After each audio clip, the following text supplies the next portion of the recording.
सबसे पहले आज जो है संसद पर हुए हमले की हम सभी जानते हैं बरसी है। तो मैं इस लोकतंत्र के मंदिर की रक्षा करने वाले अपने सारे शहीद सुरक्षा कर्मियों के प्रति अपनी हार्दिक श्रद्धांजलि अर्पित करता हूं, जिन्होंने की संसद की सुरक्षा में अपने प्राणों की आहुति दी है। अध्यक्ष महोदय, सबसे पहले मैं आपको धन्यवाद भी देना चाहता हूं कि आपने मुझे इस सदन में भारतीय संविधान के 75 वर्ष की यात्रा पूरी होने पर आयोजित इस चर्चा में भाग लेने का अवसर दिया है। हम सब सौभाग्यशाली हैं कि हम भारतीय संविधान के अमृत महोत्सव के अध्यक्ष महोदय हम साक्षी बन रहे हैं। अध्यक्ष महोदय, 75 वर्ष पहले संविधान सभा ने न्यूली इंडिपेंडेंट इंडिया के लिए संविधान निर्माण का महान कार्य संपन्न किया था। लगभग 3 वर्षों के रिगरस डिबेट एंड डेलिब्रेशन के परिणाम स्वरूप हमें हमारा संविधान मिला है। अध्यक्ष महोदय, संविधान सभा ने जो संविधान तैयार किया था वह केवल एक कानूनी दस्तावेज नहीं था, बल्कि जन आकांक्षाओं का वह प्रतिबिंब था और उन्हें पूरा करने का वह माध्यम भी था। It was an expression of the general will of the people. कई सदियों के बाद एक बार फिर से अध्यक्ष महोदय, भारत की तकदीर भारत के लोगों के हाथों में थी। स्वराज का जो सपना भारत के स्वतंत्रता सेनानियों और आम भारतीयों ने देखा था वह पूरा हो चुका था। अध्यक्ष महोदय, हम भारत के लोगों ने 26 नवंबर 1949 के दिन संविधान को अपनाया था, अधिनियमित किया था और उसे राष्ट्र को समर्पित किया था। यह वह दिन था जब भारत के लोग प्रजा से नागरिक बने थे अध्यक्ष महोदय, और ऐसे नागरिक जिनके अपने मौलिक अधिकार थे और उनके पास एक भारतीय नागरिक होने का गौरव भी था। ऐसे नागरिक जो अपनी सरकार को चुन सकते थे और चुन ही नहीं सकते थे अध्यक्ष महोदय, सरकारों को बदल सकते थे। अब देश में राजा रानी का शासन नहीं था, राजतंत्र नहीं था और न तो ब्रिटिश तंत्र था, बल्कि जनता का शासन था और लोकतंत्र था। अध्यक्ष महोदय, मैं अपनी बात को आगे बढ़ाने से पहले संविधान को अंगीकार करने के 75 वर्ष पूरे होने के उपलक्ष्य में इस सदन और समस्त देशवासियों को हार्दिक बधाई देता हूं। अध्यक्ष महोदय, साथ ही भारत की आज़ादी और भारत के संविधान के निर्माण से जुड़े सभी महानुभावों के प्रति कृतज्ञता भी व्यक्त करता हूं और उन सभी को शीश झुकाकर नमन करता हूं। अध्यक्ष महोदय, हमारा संविधान सार्वभौम है, हमारा संविधान सर्वसक्षम है। हमारे संविधान की सार्वभौमिकता और सर्वसक्षमता का अंदाजा इसी बात से लगाया जा सकता है, जहां एक ओर हमारा संविधान स्टेट यानी राज्य की जिम्मेदारियों को विस्तृत रूप से सूचीबद्ध करता है, वहीं नागरिकों को उनके संवैधानिक और मौलिक अधिकार भी प्रदान करता है। अगर एक लाइन में मुझे कहना हो तो मैं कह सकता हूं कि हमारा संविधान सामाजिक, आर्थिक, राजनीतिक और सांस्कृतिक जीवन के सभी पहलुओं को छूते हुए राष्ट्र निर्माण का यह मार्ग प्रशस्त करता है। अध्यक्ष महोदय, साथ ही लोगों के लिए मॉरल ट्रेजेक्ट्री यानी नैतिक मार्ग भी बनाता है। इसी प्रकार हमारा संविधान जहां एक और कोऑपरेटिव फेडरलिज्म सुनिश्चित करता है, वहीं राष्ट्र की एकता को सुनिश्चित करने पर भी बल देता है। हमारा संविधान लेजिस्लेचर, एग्जीक्यूटिव और जुडिशरी को नागरिकों के हितों के लिए मिलजुल कर काम करने की शक्ति भी प्रदान करता है। साथ ही चेक्स एंड बैलेंसेस का भी सिस्टम यह संविधान प्रदान करता है, जिसे सभी संस्थाएं अपने संवैधानिक दायरे में रहकर वह काम कर सकें। अध्यक्ष महोदय, भारत का संविधान सिर्फ एक शासन प्रणाली स्थापित करने का ही कार्य नहीं करता है, बल्कि भारत के गौरव को पुनर्स्थापित करने का यह एक रोड मैप है। अध्यक्ष महोदय, और साथ ही यह भारत को विश्व पटल पर सही स्थान दिलाने का रोड मैप है। भारत को पुनः एक आदर्श राष्ट्र बनाने का भी अध्यक्ष महोदय रोड मैप है, और यह रोड मैप है विकास का, रोड मैप है समता का, रोड मैप है न्याय का, रोड मैप है स्वतंत्रता का, बंधुता का, राष्ट्र की एकता और अखंडता को अक्षुण्ण रखने का। यह रोड मैप है नागरिकों की गरिमा सुनिश्चित करने का। अध्यक्ष महोदय, कुछ लोगों द्वारा हमारे संविधान को कॉलोनियल रूल यानी उपनिवेशवाद का उपहार मान लिया जाता है, या अक्सर हमारे संविधान को पश्चिमी देशों के संविधान से ली गई अच्छी बातों का एक संकलन मात्र मान लिया जाता है। अध्यक्ष महोदय, पिछले कुछ वर्षों में देश में एक ऐसा माहौल बनाने का प्रयास किया गया है कि संविधान एक पार्टी की विशेष देन है। इन सभी बातों में डेप्थ एंड ब्रेथ मैं मानता हूं कि दोनों की कमी है। अध्यक्ष महोदय, संविधान निर्माण में बहुत से लोगों की भूमिका को जानबूझकर नकार दिया गया है, जबकि सच्चाई यह है कि हमारा संविधान हमारी सिविलाइजेशनल वैल्यूज यानी सभ्यता एवं सांस्कृतिक मूल्यों का एक एक्सप्रेशन है। अध्यक्ष महोदय, हमारा संविधान स्वाधीनता संग्राम के हवन कुंड से निकला हुआ यह अमृत है। हमारा संविधान स्वतंत्रता सेनानियों के त्याग से सिंचित यह हमारा स्वाभिमान है। यह एक सीरीज ऑफ हिस्टोरिकल इवेंट्स का आउटकम है। स्वतंत्र भारत का संविधान कैसा होगा, इस बात पर स्वतंत्रता संग्राम के दौरान कई संस्थाओं और विभूतियों ने अपने विचार प्रस्तुत किए थे, जिनमें से बहुत से लोग संविधान सभा के सदस्य नहीं थे, लेकिन उनके विचारों ने भारत के संविधान के निर्माण में बहुत ही महत्वपूर्ण भूमिका निभाई है और बहुत बड़ा उनका योगदान है। हमें याद रखना चाहिए कि पंडित मदन मोहन मालवीय, लाला लाजपत राय, सरदार भगत सिंह, वीर सावरकर और ऐसे कई महापुरुषों के विचारों ने हमारे संविधान की भावना को मजबूत और समृद्ध किया है। अध्यक्ष महोदय,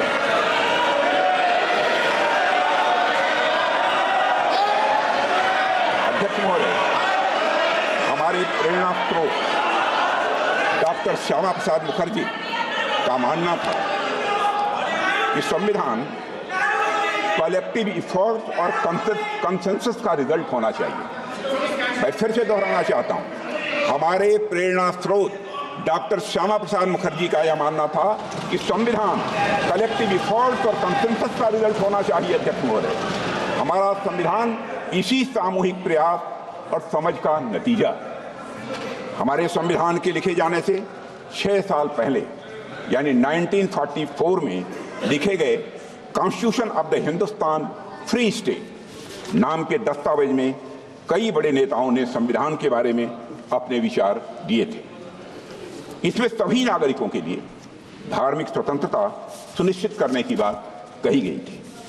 इस बात का उल्लेख एक इमिनेंट ज्यूरिस्ट श्री अर्घसेन गुप्ता ने भी किया है। अध्यक्ष महोदय, उस दस्तावेज में प्रत्येक नागरिक को अपनी संस्कृति और भाषा की रक्षा करने का भी अधिकार दिया गया था। सरकार को रिलीजन के आधार पर भेदभाव करने से स्पष्ट रूप से प्रतिबंधित किया गया था। सार्वजनिक अनुदान प्राप्त करने वाले स्कूलों को रिलीजियस एजुकेशन देने की मनाही थी और यह भी स्पष्ट किया गया था कि स्टेट का कोई रिलीजन नहीं होगा, यानी वह सेकुलर होगा। और यह बात वे लोग कह रहे थे जिन्हें हमारे सामने बैठे कुछ लोगों के दल कांग्रेस के लोग कम्युनल कहा करते थे। यह बात उन लोगों ने कही थी। अध्यक्ष महोदय, constitution of the Hindustan free state से डॉक्टर श्यामा प्रसाद मुखर्जी बेहद प्रभावित थे। और अगर हम संविधान सभा की बहस को ध्यान से पढ़ें तो पता चलता है कि उन्होंने राष्ट्रीय एकता के लिए और अलगाववादी प्रवृत्तियों पर अंकुश लगाने के लिए एक मजबूत संघ यानी स्ट्रांग यूनियन की आवश्यकता पर विशेष बल दिया था और स्वतंत्रता और समानता के सिद्धांतों पर आधारित एक गणतांत्रिक संविधान की डॉक्टर श्यामा प्रसाद मुखर्जी ने वकालत भी की थी। हमारे वर्तमान संविधान में भी इन्हीं मूल्यों को अध्यक्ष महोदय प्राथमिकता दी गई है, मगर इस बात का कहीं उल्लेख नहीं मिलता है। एक पार्टी विशेष द्वारा संविधान निर्माण के कार्य को हाईजैक और एप्रोप्रिएट करने की कोशिश हमेशा से की गई है। अध्यक्ष महोदय, भारत भारत में कॉन्स्टिट्यूशन मेकिंग से जुड़ी ये सब बातें लोगों से छिपाई गई हैं। इतिहास में जाने पर पता चलता है कि हमारे देश में इस बात पर व्यापक सहमत थी कि भारत का भविष्य किस तरह के कानून से निर्धारित हो। मैं आज यह स्पष्ट करना चाहता हूं अध्यक्ष महोदय कि हमारा संविधान किसी एक पार्टी की देन नहीं है। भारत का संविधान भारत के लोगों के द्वारा, भारत के विचारों के साथ, भारत के मूल्यों के अनुरूप बनाया गया एक अनपैरेलल्ड ट्रांसफॉर्मेटिव यह डॉक्यूमेंट है। अध्यक्ष महोदय, पश्चिमी सभ्यता में राज्य की अवधारणा नाइट वॉचमैन स्टेट की थी। नाइट वॉचमैन स्टेट का कंसेप्ट विश्व प्रसिद्ध विचारक जॉन स्टुअर्ट मिल के द्वारा दिया गया था, जिसका अर्थ है कि सरकार का दायित्व लोगों की सुरक्षा प्रदान करने तक ही यह सीमित रहे। किंतु हमारे देश में राजधर्म की बात की गई है। अध्यक्षों, महाभारत के शांति पर्व में राजा को सिर्फ राजधर्म लागू करने की शक्ति दी गई है, पर वह राजा राजधर्म का स्रोत नहीं माना गया है। अध्यक्ष महोदय, हमारे यहाँ राजा भी राजधर्म से बंधा हुआ है। उसकी शक्तियां लोगों के कल्याण के लिए हैं, समाज के कमजोर वर्गों के रक्षा के लिए है। अध्यक्ष महोदय, हमारा संविधान कॉन्स्टिट्यूशनल मशीनरी के जरिए नागरिकों के कल्याण के लिए पूरी तरह से प्रतिबद्ध है। उनकी स्वतंत्रता सुनिश्चित करने के लिए भी यह प्रतिबद्ध है। हमारा संविधान नागरिकों के समग्र विकास के रास्ते में आने वाली सभी बाधाओं को हटाने तथा समुचित विकास के लिए अनुकूल परिस्थितियां पैदा करने के लिए राज्य को निर्देश देता है। संविधान के भाग 4 में दिए गए directive principles of state policy से यही भावना निकलकर सामने आती है। अध्यक्ष महोदय, मुझे इस बात का गर्व है, गर्व नहीं बल्कि मुझे गौरव की अनुभूति है कि प्रधानमंत्री नरेंद्र मोदी जी के नेतृत्व में हमारी सरकार सबका साथ, सबका विकास, सबका विश्वास और सबका प्रयास भावना के साथ यह काम कर रही है। हमारी सरकार भारत के संविधान में निहित धर्म और भावना दोनों के अनुरूप काम कर रही है। अध्यक्ष महोदय, हमारा संविधान प्रोग्रेसिव है। हमारा संविधान प्रोग्रेसिव है, प्रगतिशील है, समावेशी है, परिवर्तनकारी है। हमारे संविधान ने हमें एक ऐसे समाज के निर्माण का ब्लूप्रिंट दिया है जिसमें हर समाज जो हर प्रकार से समाज में समरसता हो, सद्भाव हो और साथ ही समृद्धि भी हो। अध्यक्ष महोदय, जहां देश के शीर्ष पद को प्राप्त करने के लिए जन्म की पहचान मायने न रखती हो, यह है हमारा संदेश। जहां एक गरीब परिवार में जन्म लिया व्यक्ति भी प्रधानमंत्री बन सके, देश का और वह देश का राष्ट्रपति भी बन सके। संविधान क्रियान्वयन के कुछ वर्षों बाद ही संविधान की मूल भावना को ताक पर रख दिया गया था। अध्यक्ष महोदय, लेकिन हमारी सरकार ने संविधान के मूल्यों को खुले और सच्चे मन से स्वीकार किया है। मुझे खुशी है कि हमारी सरकार संविधान की मूल भावना को केंद्र में रखकर जनहित के मार्ग पर तेजी से आगे बढ़ रही है। हमने एक गुलामी की मानसिकता को समाप्त करके भारतीय न्याय संहिता, भारतीय नागरिक सुरक्षा संहिता और भारतीय साक्ष्य अधिनियम जैसे नए कानूनों को पारित किया है। अध्यक्ष महोदय, हमारी सरकार ने समाज के सभी वर्गों और विशेषकर कमजोर वर्गों के लोगों को समुचित विकास, उनके समुचित विकास को अपना यह लक्ष्य बनाया है। रिफॉर्म, परफॉर्म और अध्यक्ष महोदय ट्रांसफॉर्म के हमारे संकल्प ने आज भारत को दुनिया की सबसे बड़ी अर्थव्यवस्थाओं की कतार में लाकर खड़ा कर दिया। अध्यक्ष महोदय, आज गरीब लोगों को प्रधानमंत्री आवास योजना की वजह से अपना पक्का मकान मिल रहा है। प्रधानमंत्री जन आरोग्य योजना के अंतर्गत गरीबों को मुफ्त इलाज मिल रहा है। प्रधानमंत्री गरीब कल्याण अन्न योजना के माध्यम से 80 करोड़ गरीबों को मुफ्त राशन की सुविधा दी जा रही है। हर घर में नल से जल पहुंच रहा है, हर घर में शौचालय बन रहे हैं। अध्यक्ष महोदय, हमारे देश में लगभग आधी आबादी महिलाओं की है। महिला सशक्तिकरण की दिशा में हमारी सरकार हर संभव प्रयास कर रही है। सामाजिक न्याय के संवैधानिक आदर्शों के अनुरूप विमेन डेवलपमेंट के साथ विमेन लेड डेवलपमेंट को सुनिश्चित करने के लिए हमने नारी शक्ति बंधन अधिनियम भी पास किया है और इससे राजनीतिक क्षेत्र की महिलाओं का प्रतिनिधित्व बढ़ेगा तथा उनका सशक्तिकरण भी यह सुनिश्चित होगा। इसी सोच के तहत अध्यक्ष महोदय, हमारी सरकार ने वर्ष 2018 में राष्ट्रीय पिछड़ा आयोग को संवैधानिक दर्जा दिया है, पहली बार आजाद भारत के इतिहास में। आर्थिक रूप से कमजोर वर्गों की उन्नति के लिए साल 2019 में संविधान संशोधन किया गया है। इसके लिए हमने आर्थिक आधार पर 10% आरक्षण का अवसर प्रदान किया है इकोनॉमिकली बैकवर्ड क्लास के लिए। अध्यक्ष महोदय, समग्र और समावेशी विकास के ये सभी काम हमारे संवैधानिक मूल्यों और आदर्शों के यह जीवंत रूप हैं। हमारी सरकार ने न सिर्फ संविधान के मूल्यों को केंद्र में रखकर काम किया है, बल्कि संविधान को लेटर एंड स्पिरिट में बखूबी हमारी सरकार ने लागू किया है। अध्यक्ष महोदय, इस देश में एक ऐसा राज्य भी था जहां देश का संविधान लागू नहीं होता था, संसद के कानून भी पूरी तरह लागू नहीं होते थे। हमने वहां भी संविधान को पूरी तरह से लागू करके दिखाया है अध्यक्ष, और आज पूरा देश उस निर्णय का सकारात्मक परिणाम अपनी प्रत्यक्ष आंखों से देख रहा है। हाल में चुनाव संपन्न हुए हैं, रिकॉर्ड मतदान हुआ है अध्यक्ष महोदय, लंबे समय बाद हुआ है। एक भी हिंसा की घटनाएं मतदान के दौरान नहीं हुई है। अध्यक्ष महोदय, मैं वहां की जनता का अपनी तरफ से हार्दिक अभिनंदन करता हूं। अध्यक्ष महोदय, हमारे संविधान ने हमें भारतीयता से पुनः परिचित कराया है।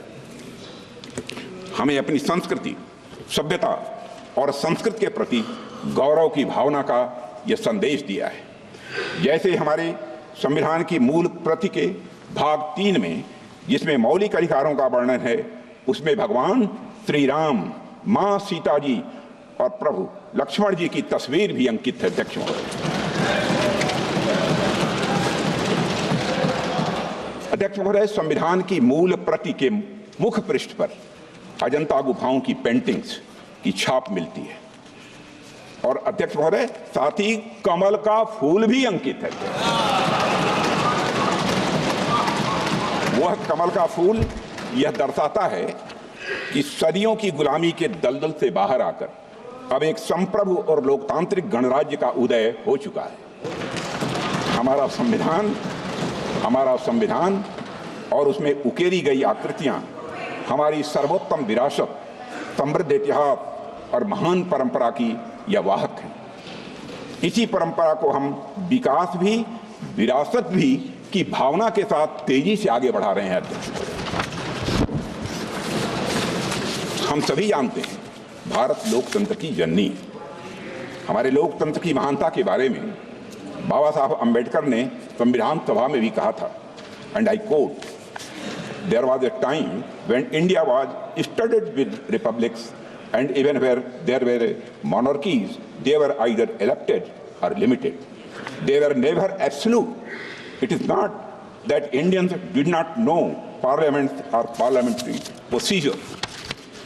A study of the Buddhist Bhikshu Sanghas discloses that not only there were parliaments for the Sanghas, but they knew and observed all the rules of parliamentary procedure known to modern times. अध्यक्ष महोदय, हम ऐसी ही महान परंपरा का हिस्सा है और यह हम सभी के लिए गौरव और यह स्वाभिमान की बात है। अध्यक्ष महोदय, हमारा संविधान अथक परिश्रम और विचार विमर्श का यह परिणाम है।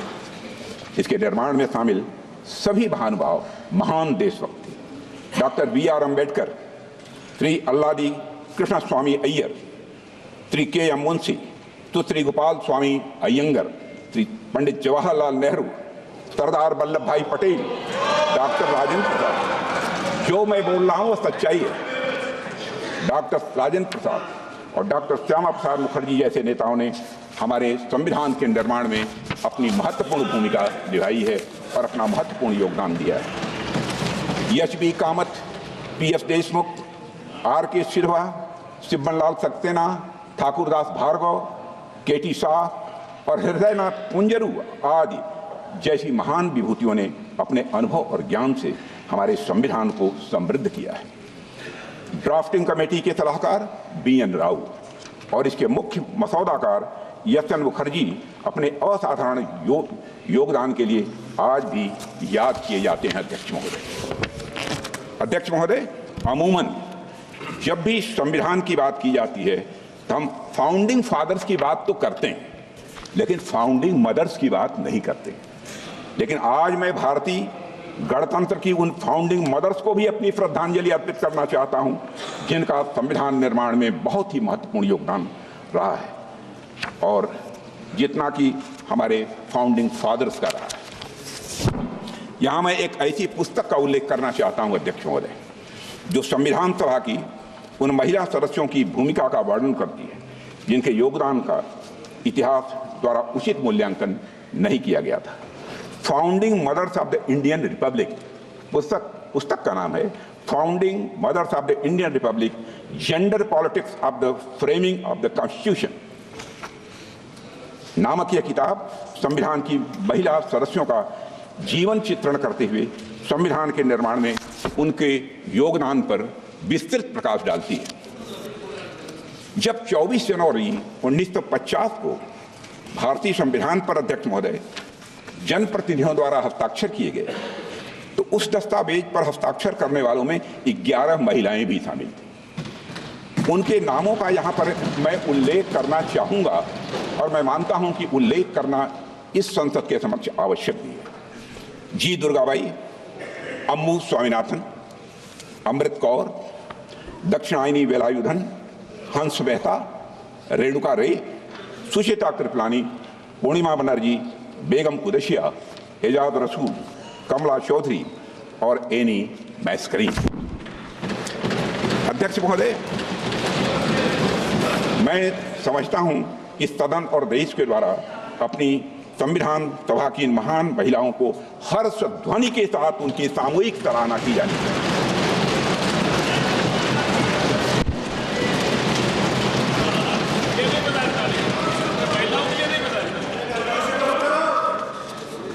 अध्यक्ष महोदय, भारत का संविधान भारत और भारतीयता के मूल विचार की यह उपज है। भारतीय संविधान का निर्माण और लोकतंत्र के वैश्विक इतिहास में एक महत्वपूर्ण घटना और एक अनूठा अनुभव भी है। अध्यक्ष महोदय, जब अन्य एशियाई और अफ्रीकी देश उपनिवेशवाद से मुक्त हुए थे तो उनका संविधान कॉलोनियल रूलर्स का एक पार्टिंग गिफ्ट था। इसके विपरीत भारतीयों ने अपना संविधान अपने लिए खुद रचा है, यह हम सबके लिए गौरव की बात है। अध्यक्ष महोदय, कई पोस्ट कॉलोनियल डेमोक्रेसीज और उनके संविधान ज्यादा लंबे समय तक टिक नहीं पाए, लेकिन भारतीय संविधान तमाम ऑनस्लॉट्स और चैलेंजेस के बावजूद बिना अपनी मूल भावना को खोए दुनिया के सबसे बड़े लोकतंत्र को बनाए रखने में महत्वपूर्ण भूमिका निरंतर निभा रहा है। अध्यक्ष महोदय, मैं मानता हूं कि इसकी बड़ी वजह है भारतीय समाज में लोकतांत्रिक मूल्यों के प्रति प्रतिबद्धता, न्यायविधि और संविधान के प्रति आदर और सम्मान का भाव।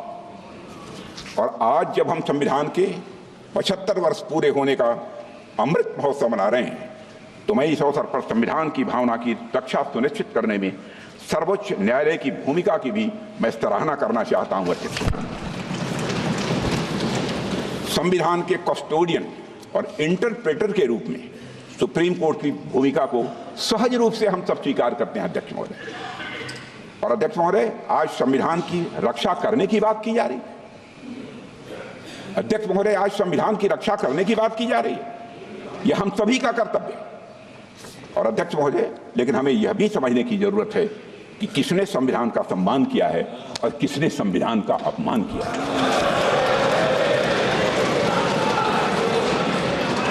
अध्यक्ष महोदय, इसी संदर्भ में मैं सुप्रीम कोर्ट के पूर्व जस्टिस एच.आर. खन्ना की आत्मकथा नाइदर रोजेस नॉर थॉर्न्स नामक किताब से एक पंक्ति उद्धृत करना चाहता हूं, जिसमें उन्होंने साफ साफ लिखा है, and I would like to quote, I told my younger sister Santosh, I told my younger sister Santosh, I have prepared a judgment which is going to cost me the Chief Justiceship of India, unquote.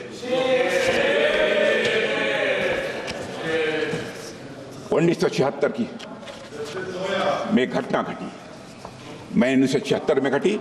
इसी घटना और इन लाइनों का संदर्भ आप में से अधिकांश लोग जानते होंगे। Justice H R. खन्ना ने ADM Jabalpur versus Shivkant Shukla case में तब की कांग्रेस सरकार के खिलाफ डिसेंटिंग जजमेंट दिया था। अध्यक्ष महोदय, जस्टिस खन्ना यह स्वीकार करने के लिए तैयार नहीं थे कि किसी भी हालत में सरकार द्वारा किसी नागरिक से उसके जीने का हक और अदालत में न्याय मांगने का अधिकार यह छीन लिया गया।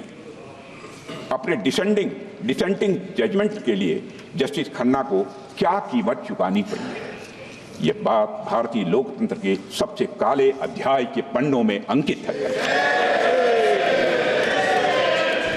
अध्यक्ष महोदय, इसी तरह वर्ष 1973 में भी सभी संवैधानिक मूल्यों को ताक पर रखकर तब की कांग्रेस सरकार ने justice J.M.. Shelar, KS. Hegde और ए.एन. ग्रोवर को सुपरसीड करके सीनियरिटी में चौथे नंबर के जज को भारत का मुख्य न्यायाधीश बना दिया। अध्यक्ष महोदय, इन तीनों जजों का सिर्फ एक अपराध था कि वे तीन लोग सरकार के सामने नहीं झुके। उन तीनों जजों ने एक तानाशाह सरकार की शक्तियों को संवैधानिक दायरे में बांधने की पूरी कोशिश। अध्यक्ष महोदय, यहां मैं एक महत्वपूर्ण बात जोड़ना चाहता हूं कि यह किसी व्यक्ति पर हमला नहीं था, यह सिर्फ किसी व्यक्ति विशेष के अधिकारों का हनन नहीं था, बल्कि यह संविधान पर हमला था। यह हमारे संविधान को सबवर्ट करने का एक महापाप था। अध्यक्ष महोदय, और मुझे हैरानी होती है कि आज इस कृत्य को अंजाम देने वाली पार्टी संविधान के संरक्षण की बात करती है। अध्यक्ष महोदय, मैं इस सदन में यह कहना चाहता हूं कि कांग्रेस के मित्रों ने अनेक मौकों पर संविधान और संवैधानिक भावनाओं का निरादर किया है। उन्हें कभी भी संस्थानों यानी इंस्टीट्यूशंस की इंडिपेंडेंस और ऑटोनॉमी हजम नहीं हुई। अध्यक्ष महोदय, उन्होंने हमेशा एक कमिटेड जुडिशरी, कमिटेड ब्यूरोक्रेसी और कमिटेड इंस्टीट्यूशन बनाने का काम किया। अध्यक्ष महोदय, कांग्रेस पार्टी ने हमेशा संविधान को राजनीतिक हित साधने का एक माध्यम बनाया और उसकी मूल भावना को तहस नहस करने का कांग्रेस ने काम किया है। अध्यक्ष महोदय, उनके मुंह से संविधान की रक्षा जैसी बातें मैं समझता हूं शोभा नहीं देती। अध्यक्ष महोदय, आज मैं देखता हूं कि विपक्ष के कई नेता संविधान की प्रति अपनी जेब में रखकर घूमते हैं। असल में उन्होंने बचपन से ही यही सीखा है। उन्होंने पीढ़ियों से अपने परिवार में संविधान को जेब में ही रखे दिया।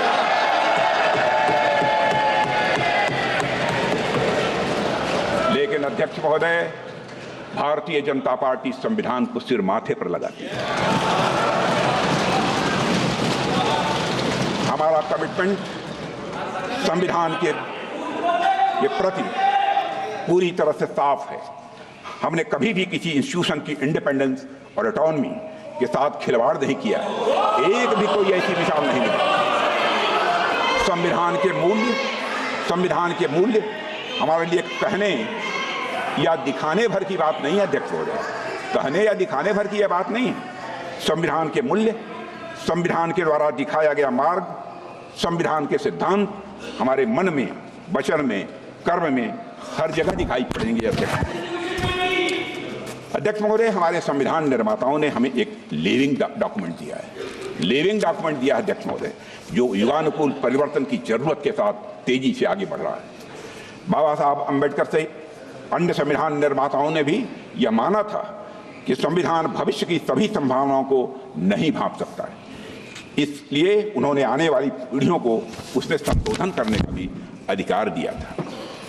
प्रधानमंत्री श्री नरेंद्र मोदी जी के नेतृत्व में हमारी सरकार ने पिछले 10 वर्षों में जो भी संवैधानिक संशोधन किए हैं, मैं दावे के साथ कह सकता हूं, उन सभी का उद्देश्य सिर्फ और सिर्फ संवैधानिक मूल्यों को सशक्त करना था अध्यक्ष महोदय, सामाजिक कल्याण था अध्यक्ष महोदय, लोगों का सशक्तिकरण था अध्यक्ष महोदय।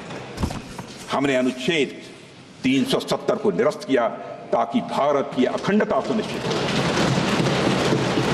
नारी शक्ति बंधन अधिनियम से महिलाओं के सामाजिक व आर्थिक सशक्तिकरण का मार्ग हमने प्रशस्त किया है। आर्थिक रूप से कमजोर वर्ग के लिए 10% आरक्षण भी सामाजिक न्याय की यह भावना से ही प्रेरित था अध्यक्ष महोदय। और अध्यक्ष महोदय, 70 वर्षों से हमारा पुराना टैक्सेशन सिस्टम करोड़ों उद्यमियों के लिए तो एक समस्या था ही, यह देश की एकता में भी बाधक था। हमने जीएसटी कानून बनाया। यह कार्य फेडरलिज्म के संवैधानिक सिद्धांत को कायम रखते हुए सभी को साथ लेकर चलने की हमारे प्रयास को यह दर्शाता है। अब जीएसटी काउंसिल में राज्यों की सहमति से अध्यक्ष महोदय, जीएसटी काउंसिल में राज्यों की सहमति से टैक्स दरें निर्धारित की जाती हैं। इसमें ease of doing business ranking में सुधार हुआ है। लोगों का जीवन अध्यक्ष महोदय यह आसान हुआ है। अध्यक्ष महोदय, जीएसटी काउंसिल के माध्यम से हमने कोऑपरेटिव फेडरलिज्म को मजबूत किया है। इस बात को सुप्रीम कोर्ट ने अपने एक फैसले में भी स्वीकार किया है। भारत के पूर्व मुख्य न्यायाधीश जस्टिस डी.वाई. चंद्रचूड़ ने इस कानून की प्रशंसा करते हुए कहा था, the amendment in the constitution to reflect and embody the GST is to my mind a classical example of the collaborative cooperative federalism. अध्यक्ष महोदय, डॉक्टर श्यामा प्रसाद मुखर्जी ने कहा था, the constitution is not just a set of rules, it is the spirit of India seeking its destiny. मुझे कहते हुए हर्ष अध्यक्ष महोदय, भारतीय जनता पार्टी ने हमेशा बाबा साहब भीमराव अंबेडकर और संविधान सभा की भावनाओं के प्रति पूरी तरह से निष्ठा रखते हुए संविधान को एक गाइडिंग प्रिंसिपल मानकर काम किया है। अध्यक्ष महोदय, कांग्रेस की तरह हमने संविधान को कभी राजनीतिक हित साधने का जरिया नहीं बनाया है। मैं दावे के साथ इस बात को कह सकता हूं।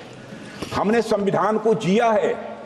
हमने सजग और सच्चे सिपाही की तरह संविधान के खिलाफ की जा रही साजिशों का सामना किया अध्यक्ष, और उसकी रक्षा के लिए बड़े से बड़े कष्ट भी हमने उठाए। 2003 में जब श्रद्धेय अटल बिहारी वाजपेयी जी प्रधानमंत्री थे, तब हमने सुशासन को मजबूत करने के लिए 91वें संशोधन में मिनिमम गवर्नमेंट और मैक्सिमम गवर्नेंस की भावना से मंत्रिपरिषद के आकार को सीमित कर दिया था। इस संशोधन ने दल विरोधी कानून के तहत जरूरी बदलाव भी किए थे ताकि भ्रष्टाचार पर लगाम लगाई जा सके और राजनीतिक स्थिरता को बढ़ावा मिले। अध्यक्ष महोदय, आप आजाद भारत का इतिहास देख लीजिए। कांग्रेस ने सिर्फ संविधान संशोधन ही नहीं किया है, बल्कि मेरा आरोप है दुर्भावना के साथ साथ धीरे धीरे संविधान को बदलने का प्रयास किया। पंडित जवाहरलाल जी नेहरू जब प्रधानमंत्री थे तो लगभग 17 बार संविधान में बदलाव किया गया। श्रीमती इंदिरा गांधी जी के समय पर लगभग 28 बार संविधान में बदलाव किया गया। श्री राजीव गांधी के समय पर लगभग 10 बार संविधान में बदलाव किया गया। मनमोहन सिंह जी के समय लगभग 7 बार संविधान में बदलाव किया गया। कांग्रेस सरकारों द्वारा किए गए अधिकांश संवैधानिक संशोधन या तो विरोधियों और आलोचकों को चुप कराने के लिए किए गए या तो गलत नीतियों को लागू करने के लिए किए गए। अध्यक्ष महोदय, आप पहले संविधान संशोधन को ही ले लीजिए। आप पहले संविधान संशोधन को ही ले लीजिए। साल 1950 में प्रेस में कांग्रेस सरकार की गलत नीतियों की आलोचना हो रही थी। हमारे प्रेस के मित्र भी सुन रहे होंगे।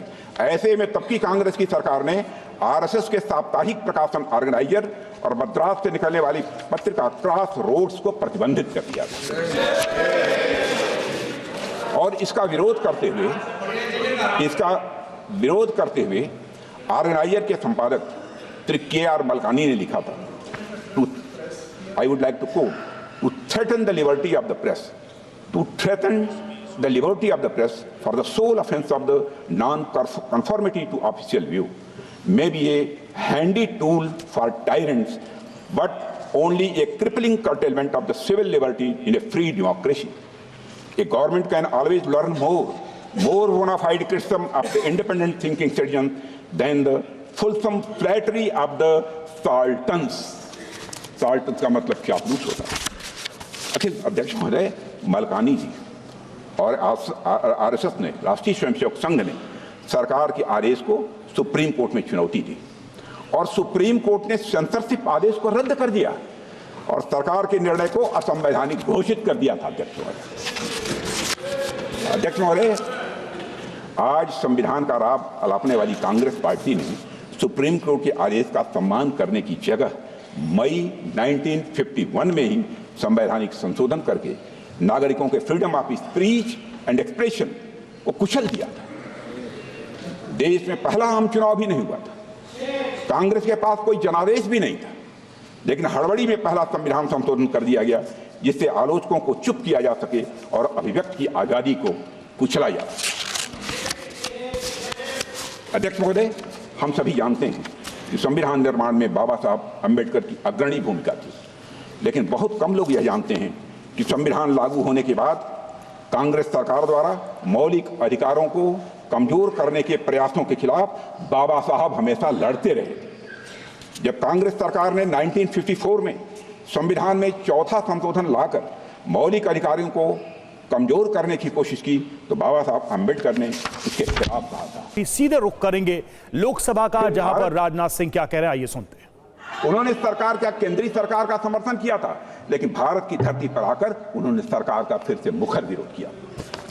सभापति, आज जब मैं देखता हूं कि हमारे कई नेता विदेश की धरती पर जाकर भारत के बारे में न जाने क्या क्या कहते हैं,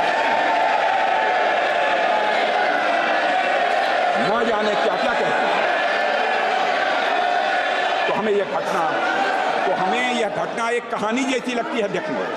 परंतु परिपक्व विपक्ष की भूमिका कैसे निभाई जा सकती है, इसे भी सभी दलों को समझना चाहिए। और मैं घटना और याद दिलाना चाहता हूं, 1996 में अटल जी की 13 दिन की सरकार थी। यह सदन की कार्रवाई को टेलीविजन के द्वारा सीधा प्रसारण करने का फैसला यदि किसी ने जब किया गया था तो उसमें अटल जी भारत के प्रधानमंत्री थे और उन्होंने इसकी पहल की थी। अध्यक्ष महोदय, 100 बात की एक बात, जब भी कांग्रेस के नेताओं को सत्ता और संविधान में से एक को चुनना था तो उन्होंने हमेशा ये सत्ता को चुना। अध्यक्ष महोदय, संविधान के आर्टिकल 44 में यूनिफॉर्म सिविल कोड लागू करने की बात की गई है और सुप्रीम कोर्ट ने Sarla Mudgal versus union of India case में कहा था, पंडित Jawaharlal Nehru while defending the introduction of the Hindu Code Bill instead of a uniform civil code in the Parliament in 1954 said, I do not think that at the present moment the time is ripe in India for me to try to push it through. It appears that even 41 years thereafter, the rulers of the day are not in a mood to retrieve Article 44 from the cold storage where it was lying since 1949. The governments which have come and gone, have so far failed to make any effort towards unified personal law for all Indians. The reasons are too obvious to be stated. The utmost that has been done is to codify the Hindu law. When more than 80% of the citizens have already been brought under the codified personal law, there is no justification whatsoever to keep in abeyance anymore the introduction of an uniform civil code for all citizens in the territory of India, unquote. अध्यक्ष महोदय, uniform civil code तो कांग्रेस क्या ही लाती, उन्होंने तो supreme court के judgement को भी पूरी तरह से नकार दिया। अध्यक्ष महोदय, आप याद कीजिए साहबानो केस, जो कि भारत में मुस्लिम महिलाओं के अधिकारियों को लेकर ऐतिहासिक निर्णय था। मैं उसे ऐतिहासिक कहना चाहता हूं अध्यक्ष महोदय। इस मामले में सुप्रीम कोर्ट ने तलाकशुदा महिला साहबानों के पक्ष में फैसला सुनाया था और इस फैसले के जरिए सुप्रीम कोर्ट ने यह कहा था कि मुस्लिम महिलाएं भी गुजारा भत्ता पाने की वह हकदार हैं। यह कहा था। और अध्यक्ष महोदय, लेकिन तुष्टीकरण के रास्ते चलते हुए तत्कालीन कांग्रेस की सरकार ने कानून बनाकर इस जजमेंट को ही पलट दिया।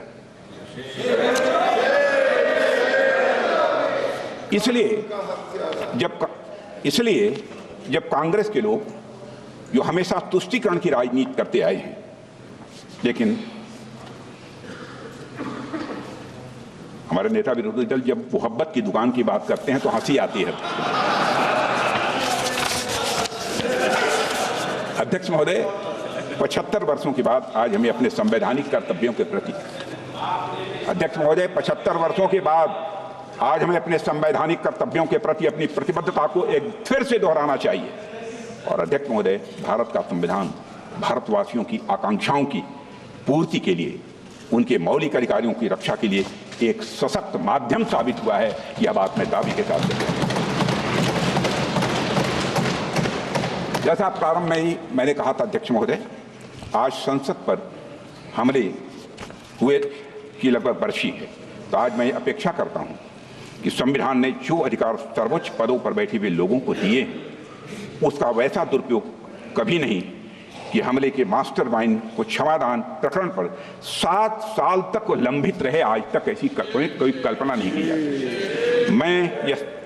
मैं समझता हूं संकल्प लेना चाहिए कि राष्ट्रीय सुरक्षा के मुद्दों पर संवैधानिक शक्तियों का दुरुपयोग कभी न हो, यह संसद को सुनिश्चित करना चाहिए। अध्यक्ष महोदय, आज जब हम अपने संविधान के 75 साल पूरे होने के साक्षी बने हैं, तो हमें अधिकारों से एक कदम आगे बढ़कर अध्यक्ष महोदय अपने कर्तव्यों की तरफ भी ध्यान देना चाहिए। अध्यक्ष महोदय, भारतीय संस्कृति में धर्म का एक महत्वपूर्ण स्थान है, इसको कोई नकार नहीं सकता। धर्म के अनेकों अर्थ हैं अध्यक्ष महोदय। मंदिर में जाकर पूजा करना, मस्जिद में जाकर इबादत करना, गिरजाघर में सजदा करना, यही धर्म नहीं है। धर्म के अनेकों अर्थ हैं, पर इनमें जो सबसे महत्वपूर्ण है कर्तव्य, सबसे महत्वपूर्ण है वह कर्तव्य है। हमारे धर्म ग्रंथों में धर्म का अर्थ मूलतः कर्तव्य ही है। धर्म शब्द ये ऋग्वेद में 56 बार आता है, 56 टाइम, और लगभग सभी स्थान पर इसका उपयोग कर्तव्य के अर्थ और संदर्भ में ही किया गया है अध्यक्ष महोदय। और अध्यक्ष महोदय, भारत की संस्कृति में उसके धर्म, मूल्य, इतिहास सभी में कर्तव्यों के निर्वहन की बातें की गई। अध्यक्ष महोदय, भारत एक लोकतांत्रिक देश है और किसी भी लोकतंत्र में उसका संविधान ही उसका सबसे महत्वपूर्ण दस्तावेज या यूं कहूं सैक्रेड डॉक्यूमेंट माना जाता है। यही कारण है कि सर्वोच्च पदों पर बैठे सभी व्यक्तियों को इस संविधान में मौजूद शपथ को पद ग्रहण करने से पहले दोहराना पड़ता है। मैं अपने कर्तव्यों का श्रद्धापूर्वक और शुद्ध अंतःकरण से निर्वहन करूंगा कि आपके ही समक्ष यह शपथ लेनी पड़ती है। अध्यक्ष महोदय, यह केवल कुछ शब्द नहीं है, बल्कि भारत के लोकतंत्र की अंतरात्मा है। यह एक संवैधानिक दायित्व होने के साथ साथ एक नैतिक दायित्व भी है। और यह अक्सर कहा जाता है कि भारत विविधता का देश है। भारत विभिन्न धर्मों, विश्वासों, मान्यताओं, रीति रिवाजों और परंपराओं का देश है। लेकिन इस जीवंत विविधता के बीच जो हमें एक सूत्र में बांधता है अध्यक्ष महोदय, वह है हमारा संविधान। अध्यक्ष महोदय, यहां में ग्रैनविल ऑस्टिन ने अपनी बहुचर्चित किताब the Indian constitution cornerstone of the nation में लिखा है कि हमारे संविधान निर्माताओं ने भारतीय संविधान में राष्ट्र के आदर्शों और उसे प्राप्त करने के लिए इंस्टीट्यूशंस और प्रोसीजर दोनों को एक समान महत्व दिया है। जिन आदर्शों को उन्होंने सबसे अधिक महत्व दिया वे हैं राष्ट्रीय एकता, अखंडता, लोकतांत्रिक और समतामूलक समाज। अध्यक्ष महोदय, हमारे संविधान निर्माताओं ने इन्हें प्राप्त करने के लिए सामाजिक और आर्थिक परिवर्तन का रास्ता अपनाया, पर उनके जीवन में एक बात पूरी तरह से साफ थी कि यह सामाजिक और आर्थिक परिवर्तन केवल संवैधानिक और लोकतांत्रिक संस्थानों का उपयोग करते हुए लोकतांत्रिक भावना के साथ लाया जाए, यह उनकी मंशा थी। ग्रैनविल ऑस्टिन ने अपनी किताब में एक महत्वपूर्ण बात लिखी है जिसका मैं उल्लेख करना चाहूँगा। वो बात यह थी कि संविधान निर्माताओं को यह विश्वास था कि सामाजिक एकता, सामाजिक क्रांति और लोकतंत्र को अलग अलग हासिल नहीं किया जा सकता है, बल्कि यह एक सीमलेस वेब के 3 अलग अलग स्ट्रैंड हैं। And I would like to quote अध्यक्ष महोदय, without national unity democracy would be endangered and there could be a little progress towards social and economic reform. And without democracy and reform, the nation would not hold together. And with these 3 strands, the framers had spun a seamless wave. Unquote. अध्यक्ष महोदय, हमारे संविधान ने हमेशा नागरिक और राज्य, व्यक्ति और समाज के बीच एक हार्मोनियस बैलेंस बनाने में बहुत ही महत्वपूर्ण भूमिका निभाई है। एक प्रसिद्ध ज्यूरिस्ट, former chief justice of USA John Marshall ने कहा था, constitution is framed for ages to come, constitution is framed for ages to come, but its course can not always be tranquil. जिसका अर्थ है कि संविधान की रचना सदियों के लिए होती है, मगर उसकी यात्रा चुनौतीपूर्ण होती है। अध्यक्ष महोदय, हमारे संविधान निर्माता आजादी के आंदोलनों से प्रेरित थे, ये हम सभी जानते हैं। वे सभी दूरदर्शी थे, लेकिन भविष्य में आने वाली सभी चुनौतियों और उनके समाधानों को संविधान में सम्मिलित करना संभव नहीं था, किसी भी सूरत में संभव नहीं था। पिछले 7.5 दशकों में संविधान को बहुत सी चुनौतियों का सामना करना पड़ा है अध्यक्ष महोदय, पर हम सबको इस बात का गर्व होना चाहिए कि हमारे संविधान की स्पिरिट ऑफ रेजिलियंस है कि हम उन सभी चुनौतियों का सामना पूरी दृढ़ता से कर पाए हैं। पिछले 75 वर्षों में अध्यक्ष महोदय ऐसे कई अवसर आए हैं जब भारत के सर्वोच्च न्यायालय ने अपने फैसलों के माध्यम से लोगों के मौलिक अधिकारों की रक्षा की है और वह लोकतंत्र को मजबूत किया है। और इन सभी ऐतिहासिक फैसलों के पीछे जो आदर्श, सोच और मापदंड थे, वे सभी हमारे संविधान में निहित हैं। और भारतीय संविधान वह आदर्श था अध्यक्ष महोदय जिसके माध्यम से दुनिया का सबसे बड़ा लोकतंत्र यह अस्तित्व में आया था। यह एक चार्टर था अध्यक्ष महोदय जिसने एक प्राचीन सभ्यता को आधुनिकता और बड़े सामाजिक और आर्थिक सुधार के मार्ग पर इसने अग्रसर किया। और पिछले 75 वर्षों से हमारा संविधान इस भूमिका को पूरी निष्ठा और समर्पण के साथ निभा रहा है। अध्यक्ष महोदय, पिछले 75 सालों में संविधान की मूल भावना से ही प्रेरणा लेते हुए हमारे सर्वोच्च न्यायालय ने लैंगिक समानता को बढ़ावा दिया, पर्यावरण संरक्षण को सुनिश्चित किया, संघीय संरचना को मजबूत किया और लोगों को मौलिक अधिकारों की रक्षा की है। अध्यक्ष महोदय, इस संदर्भ में मेरा मानना है कि इन सभी निर्णयों के पीछे जो गाइडिंग प्रिंसिपल्स थे वो हमारे संवैधानिक निर्माताओं के आदर्श और दृष्टिकोण थे जो भारत के संविधान में ही निहित है।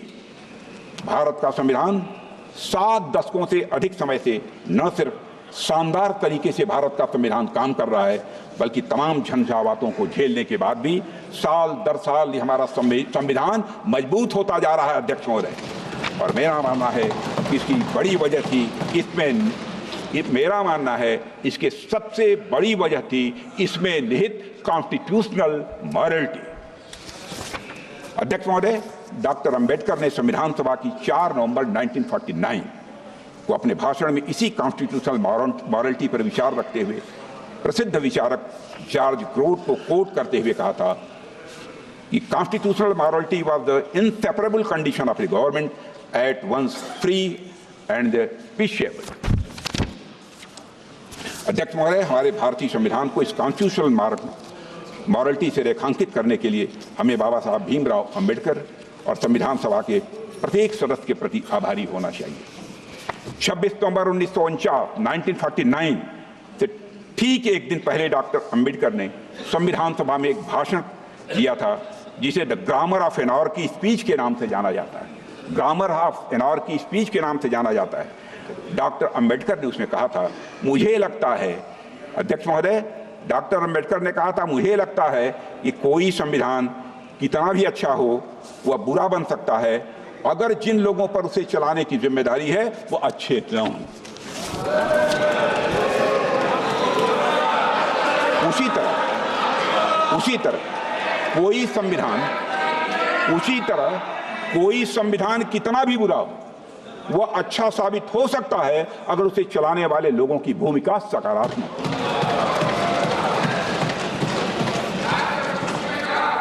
ये राजनीति का चरित्र है राजनीति का चरित्र है, जैसे व्यक्तियों के हाथों में जाती है वैसी बन जाती है।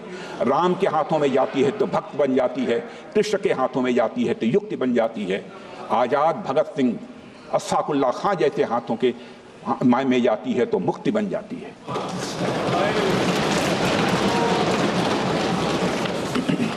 अंत में बाबा साहब अम्बेडकर द्वारा कही गई अध्यक्ष महोदय एक बहुत ही महत्वपूर्ण बात मैं आप सभी के बीच रखना चाहता हूं। उन्होंने कहा था कि by independence we have lost the excuse of blaming the British for anything going wrong. Again, I would like to repeat it. By independence, we have lost the excuse of blaming the British for anything going wrong. If hereafter things go wrong, we will have nobody to blame except ourselves. अध्यक्ष महोदय, इस बात को हमें हमेशा याद रखना चाहिए। अध्यक्ष महोदय, इस बात को हमेशा याद रखना चाहिए। हमारा संविधान सबसे उत्कृष्ट दिमागों की एक कड़ी मेहनत और दृष्टि का परिणाम है। हमारा संविधान हर मामले में एक महान दस्तावेज है अध्यक्ष महोदय। यह हमारे फाउंडिंग फादर्स और फाउंडिंग मदर्स का हम सभी के लिए सबसे बड़ा उपहार है अध्यक्ष महोदय। अब यह हमारा कर्तव्य है कि यह सुनिश्चित करें कि हम संविधान की पवित्रता को किसी भी सूरत में भंग न होने दें और यह संवैधानिक यात्रा अनवरत जारी रहे, इसके लिए पूरी शक्ति से काम करें। अध्यक्ष महोदय, मैं विश्वास के साथ कह सकता हूं, गौरव की अनुभूति करते हुए कर सकता हूं कि हमारे प्रधानमंत्री मोदी जी के नेतृत्व की सरकार चाहे जो भी कीमत चुकानी पड़े, संविधान की पवित्रता को किसी भी सूरत में अध्यक्ष महोदय भंग नहीं होने। और यह कर्तव्य हमारे किसी भी अन्य दायित्व से बड़ा होना चाहिए। यह कर्तव्य किसी भी अन्य दायित्व से बड़ा होना चाहिए अध्यक्ष महोदय। इन्हीं शब्दों के साथ अपनी वाणी को विराम देता हूं। आप सभी को बहुत बहुत धन्यवाद। जय भारत, जय हिंद, जय संविधान।